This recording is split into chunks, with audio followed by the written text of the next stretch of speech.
잘 아시는 바와 같이 우리 경산의 역사는 아주 고대부터 복잡하게 이루어져 있습니다. 그래서 앞에 그 두 분께서 집중적으로 이야기를 하셨기 때문에 그 부분 빼고 간략하게 제가 말씀을 드릴게요. 원래 이 땅이 압도국이라는 나라인데 서기 100년 전부터 신라가 됐습니다. 그리고 발용사가 건립될 당시는 이 땅이 암양주입니다. 암양주가 언제 됐느냐 하면 642년입니다.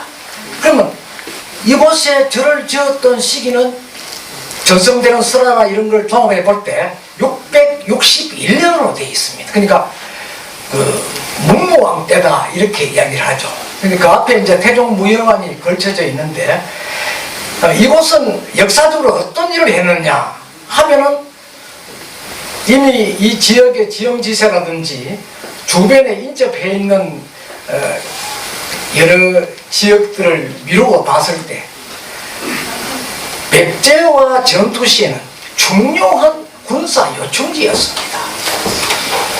이 앞들은 신라에서 양성한 군사를 재배치하고 요사이 같으면 육군 보충대와 같은 그런 역할을 했다고 그럽니다. 그래서 암양주에서 세계 훈련장을 만들어서 군사를 백제로 보낼 때 이곳에 집결시켜서 보냈다. 이제 그것은 아까 바른다 주의선님도 이야기를 잠깐 했습니다만 이곳이 지명유래가 그렇습니다. 이 앞에 내려가는 곳이 바로 용천인데 용용자 내천자입니다. 용이 맹물처럼 흘러간다. 용이 누굽니까? 하늘에 푸드뚝 나는 상상의 동물 용입니까? 바로 그분은 왕입니다.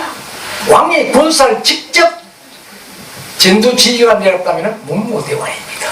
그분이 군사를 이끌고 쭉 내려가는데 이곳이 물 따라 내려가면 소천이라는 지명이 있습니다. 그 소천은 적을 쏟자고 군사가 이것뿐이냐? 아니다. 그럼 어디 있느냐? 동쪽으로 올라가거라. 그것이 바로 동곡입니다. 동력동자, 계곡곡자. 동가가 올라가면 어디 있느냐? 큰 군사가 있다. 어디?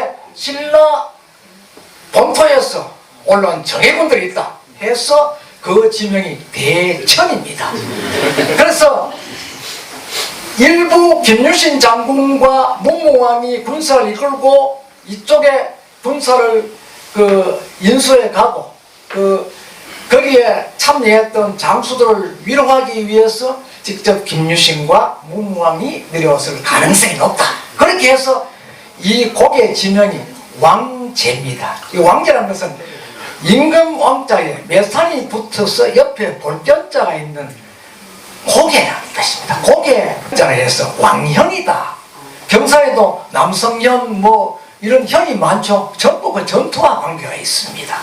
그래서 암양주에서는 세계의 훈련장을 논산 훈련장과 같은 세계의 훈련장을 만들어서 군사를 훈련해서 계속 군인을 갖다 대었다. 그렇다면 암양주에 거주했던 젊은 청장년들은 없다는 것입니다. 다 죽어버리는 거야.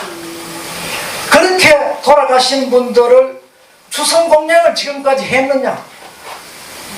안 했습니다. 원래도 저희들이 안락하다가 지금 몇몇이 그 뜻을 모아 하는데 안락하다가 조엘 시장님께 응원을 좀 부탁하려고 우리 그 선홍스님하고 저하고 몇몇이 떠지는 사람 10명이 모여서 각자 얼마서 조금 제수비를 부담해가지고 제의를 올렸습니다. 아직까지 우리 시장님께서 현장에 한번 와보시라고 현수막을 그대로 붙여놨습니다.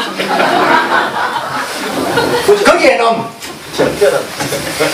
서기 642년에 선덕여왕에 의해서 500년 동안 압도국이 멸망하고 아무런 지명이 없었습니다. 없었는데 선덕여왕이 왜 이곳을 암양주로 명명했느냐 하면은 신라의 가장 관문성이고 큰 성인 대야성을 의자왕 2년에 백제에 의해서 함락이 되었습니다. 여러가지 삼국사의 기록 보면 여러가지 원인이 있습니다만 어쨌든 백제에 의해서 빼앗겨고 하니까 거기에 희생당하는 사람이 누구냐? 김춘추의 사위가 김품석이고 딸이 고타소입니다. 그러니까 딸과 사위가 전부 죽어버렸거든. 그러니까 그 원한을 갚아 돌랐고 김춘추가 목숨을 걸고 왕에게 요청을 했고 자기가 고을에 가서 병사를 원군을 받아오겠다 그랬는데 자칫하면 죽을 뻔했습니다. 그런 기록이 있는데 중요한 것은 암양주의 청장년들이 스스로 나섰다는 것입니다. 그래서 그 병사들이 나가서 모두 대야성을 탈환을 했습니다. 그 탈환하면서 모두 아마 전사하지 않았나. 그렇다면 경산의 모태인 안양주 지역인 이 땅을 우리가 그냥 방관해서는 되지 않는다 하는 것이 그 우리 뜻있는 향토사를 공부하는 사람들 깊은 뜻입니다. 우리 조시장님께서 꼭 하면 제 말씀을 믿어주십시오. 예. 그래서 오늘 혜스님도 그 같은 딱한 사정을 알거든요. 그 암양의 청장년도 여기 다 왔거든. 그런데 왜 원효는 왜 여기 왔느냐? 이유가 있습니다. 빨리 전쟁을 안 끝나면 신라의 젊은이들을 심하려고 했거든. 그래서 빨리 전쟁을 끝나도록 하려고 하면은 전쟁이 신라가 성기를 하지 않으면 안 된다는 것입니다. 그래서 자기가 나서서 자기의 모든 기략을 동원해서 군사 자문을 했다. 그 군사 자문의 기록은요, 김춘추 공전에 보면, 삼국 유서에 보면은 소상히 기록이 되어 있습니다. 그래서 여기 원효 성사가 군사 자문을 했고, 이 일대에 전성되는 설화는 설총 선생도 어릴 때 여기서 수학을 했다 이렇게 하거든요. 설총 선생의 모우가 요섭공주입니다.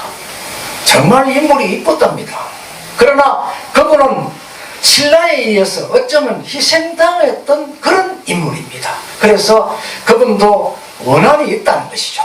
우리 경산의 무궁한 발전을 위하고 더욱더 우리 시민이 잘 살게 하기 위해서는 그런 적은 한부터 큰 한에 이르기까지 우리 모두가 이 땅에 살면서 풀어줘야 한다는 것입니다. 그런 의미에서 혜스님이 오늘 조선공양에 추가로 암양주하고 또 억울하게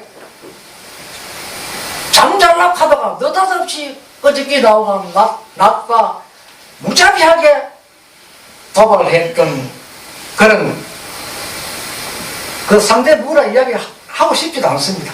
그렇게 희생을 시켰던 그 현장에서 아래 혜스님이 그 기도를 하는 거 보고 제가 가까이 카메라를 내 찍었습니다. 왜? 혜스님의 눈물이 입으로 다 들어가요. 눈물을 삼키면서 이야기를 하더라고요.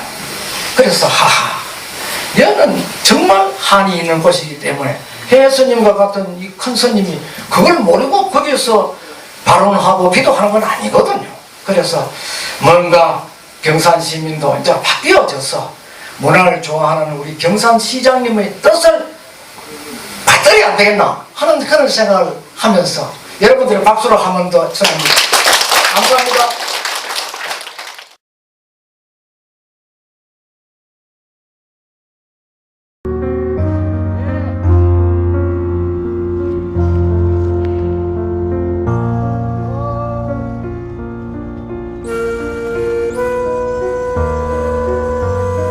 희생자 여러분, 영가님들이 깨달으면 생과사를 넘어 끊을 그 무엇을 슬퍼하랴. 뜬구름이 모였다가 흩어짐이 인연이듯 중생들의 생과사도 인연 따라 나타난다.